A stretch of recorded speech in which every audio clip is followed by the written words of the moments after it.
It's a Down Beach Buzz real estate webcast with Sherry Lilienfeld of eXp Realty.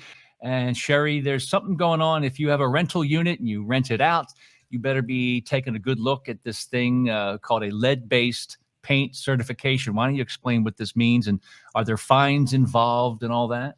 I actually spoke about this August. This law came into effect August 2022, but the municipalities had to figure out how to implement it. So now they're finally buckling down, figuring it out.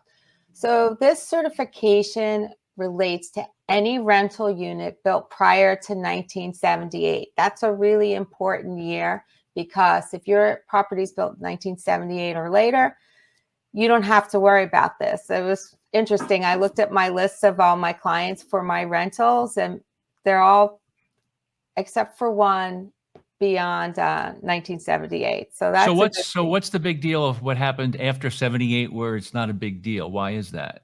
Yeah, that's a great question. So in 1978, the laws changed regarding lead-based paint usage. So lead-based paint became, you weren't able to use it after 1978. Therefore, lead-based paint is not an issue for homes built after 1978. And that's what that year is so important. So yeah, this starts in July 1, 2024, this year. So if you're renting out a unit, you're applying for a certificate of occupancy. Now, on top of submitting, you have to have your insurance showing that you have insurance to cover your rental units. You also have to have a certification. So if you apply for a certificate of occupancy, this needs to accompany it. And who are the folks that go in and actually do the inspection? Who does that? So there are some agencies, like for example, Ventnor handed me a whole packet of information where they have like I wouldn't call it a partner, but an organization who is set up to do these inspections. I think the inspection costs about $250. So yeah, you have to use a certified company to do your certification, and they take swabs of, if you have peeling paint, that's an issue. Honestly, if you have a home older than 1978, the best thing you need to do is scrape any paint, make sure there's any paint particles, that your house is really well maintained. The issue with lead-based paint is, now I've never eaten lead-based paint, but apparently. Oh, man.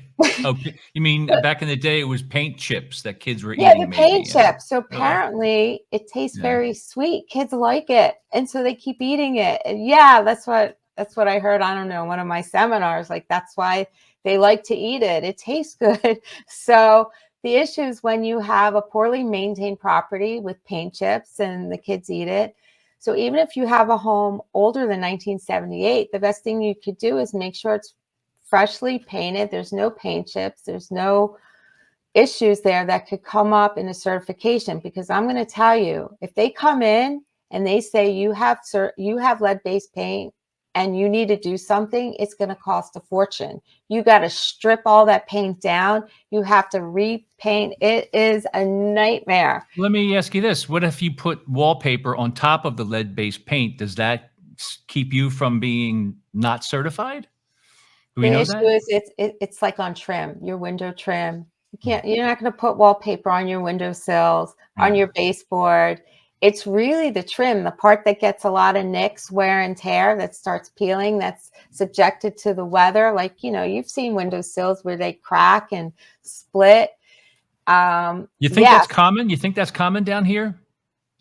Well, I would say it depends on your municipality. If you're dealing with a very worn and tired rental property in Atlantic City, yeah, I think you're going to see a lot of it. Maybe even some of the older homes in Ventnor.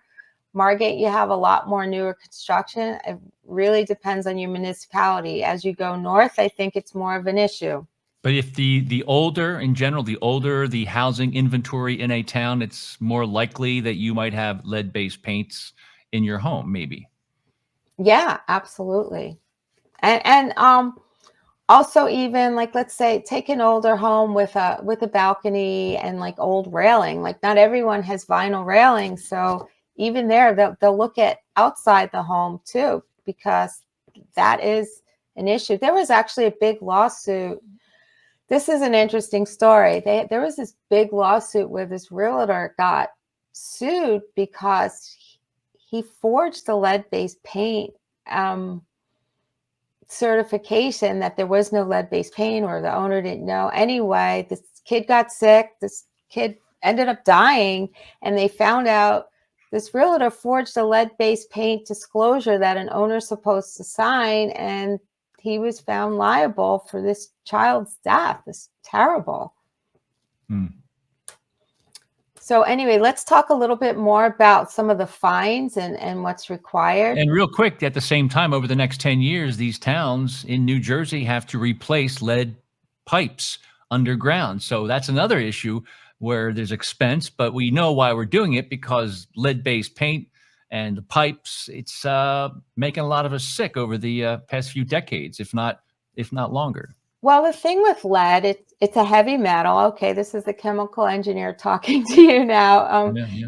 It's a heavy metal. It doesn't metabolize in your body. It kind of sits in cells. It'll sit, and that's why once you have lead poisoning, it's like mercury poisoning. It doesn't digest through your body and dissipate out of your system. It's a problem that gets into your cells and wreaks havoc on your health.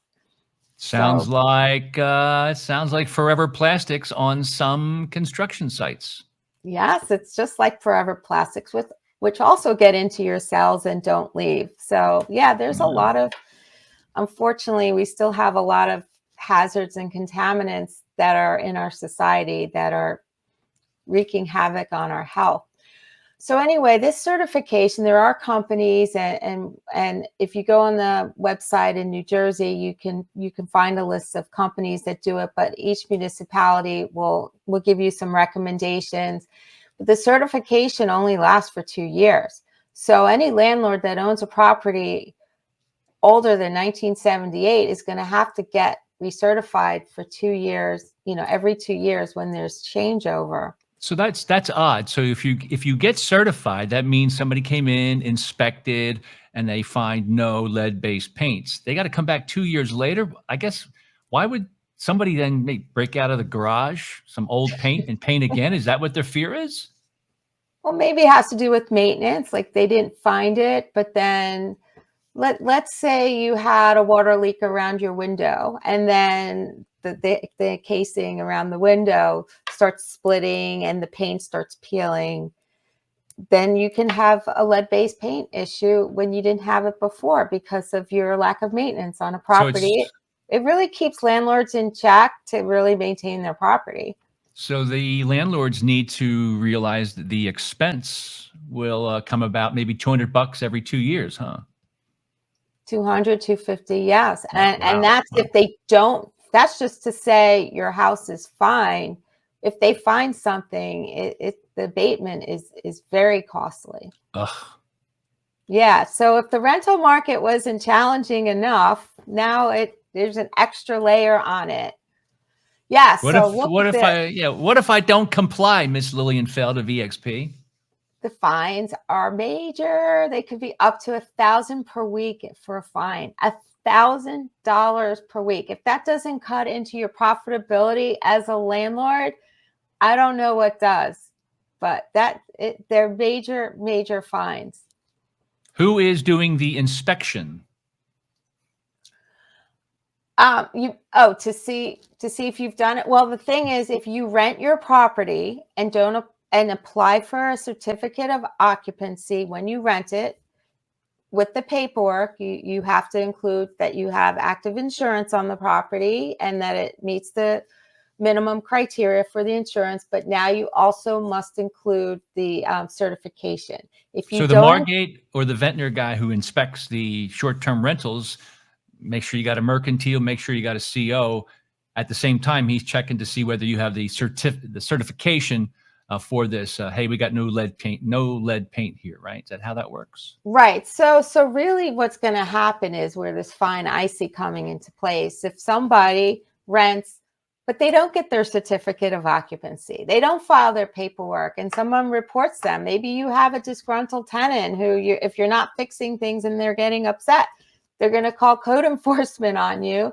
And then they could find out you didn't get the certification, or you didn't get your certificate of occupancy, and then that's when your problems begin. So the bottom line is just do things right and within compliance, and keep your properties well maintained, and you should be fine.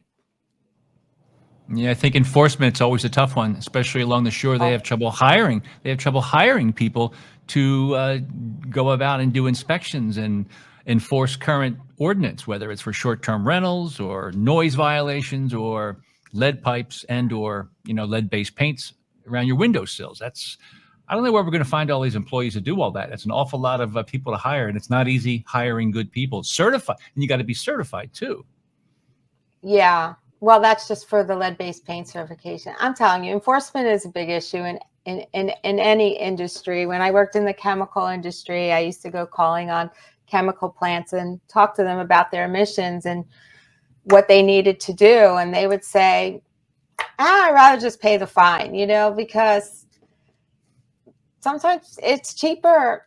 Not in this case, obviously not in this case, but sometimes people just roll the dice, as they say down here in the Atlantic City area, and they take their chance. Enforcement is a big issue in a lot of different situations. Hey, I think there's some nice rentals that just hit the market. Can you tell me about it? These Down Beach summer rentals. You can go out to downbeachbuzz.com and then click through to get to Sherry Lilienfeld's website. You got a nice one on Princeton Avenue in Ventnor, don't you?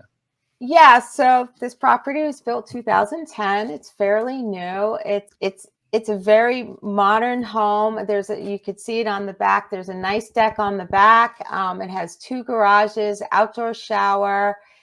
It's really nice. What's really neat about this property is when you go in on the ground floor, they have a ping pong table. It's big and open on the main level, and then the living areas. You got 2 garages, I see, as well. That's great. Yeah, 2 garages for your bikes, whatever. It's only good. You only have it available, July 1 through Labor Day? Yeah, so we have a repeat tenant in that one. Every June they come back, and which is great because most people don't care about June, but they love the place. They come every June. What about this place, Douglas Avenue in Margate? I think it's available. I mean, it went pretty fast. You only have it available for August of 2024. What about this one? So this one I've rented for many years. The owners are, and both of these properties, the landlords are great landlords. They stay in their place so that they know what it needs. They make sure that it has everything you need as a tenant, but they also are impeccably clean. They make sure it's nice and clean and neat. It's close to like the bagel place. It's on Douglas, so it's on the side of town where Castles is, and Taco Cat, and the bagel place, and Boca. It's again a nice open layout. This one has a downstairs like den area. So the main level is all open, but then downstairs is a den area where there's another TV and a place. They're both just really great houses with fantastic landlords. I think that's a big deal when the landlord is accommodating. They make sure when you come in, everything is there for you. They both have listened to me. I asked them both to put together a binder. So when people come in, it tells you how to get on the internet, everything about the house, when's trash day. So they both have nice binders welcoming you. 4-bedroom, 2-bath for $18,500 will get you 211 North Douglas Avenue in Margate, and it's available for the month of August. I think it's a pretty sweet deal. The numbers are right there. Go to downbeachbuzz.com and you'll find all that detail and the phone number of Sherry, and you can click through to her website to go even deeper into some of these properties. And one more property of real beauty. They call it the Beach Block Beauty. It's actually a couple of blocks away from where I live. Direct ocean view. It's not exactly up on the boardwalk, but it's back a little bit. So that's really nice. Nothing in front of you, a chef's kitchen, elevator, pool, and 5-bed, 5.5-bath, Ventnor new construction. I love this place. It's almost done. I walk by it a lot. So it's maybe 3/4, 80% done, Cher? Yeah, and I really think this is the best buy in Ventnor. It's new construction, beautifully done, and like you said, 5 bedrooms, 5.5 baths. It's 2.85 million. Really, a great deal. Definitely, if you want to see it, contact me. This is courtesy of Darlene Rumpus from Keller Williams. She's a great realtor and good friend of mine, and so helping her get the word out about this fantastic property. So tell me about, what is a chef's kitchen? I can assume that it's a kitchen that is something that's going to be loved by somebody who's a professional chef. It has all the details that a professional chef would prefer in a kitchen, right? Is that the way that works? like the nicer stoves, the higher end stoves, the big deep sink. Trying to get better at this because I'm a wannabe realtor, but it's a 3-stop elevator, and that's becoming very common, meaning 3 different levels the elevator stops at. Who would think that elevators would be a mandatory amenity or a feature of these homes, because these homes are moving up, and as we get older, we don't want to traipse up steps because it's just too doggone difficult. So elevators are almost as common now as pools, or as necessary as pools. Yeah. Like if you're buying new construction, you want that elevator. Yes, for exactly the reason you said. People are aging in these homes. They don't want to do the steps. Those elevators are super, super important.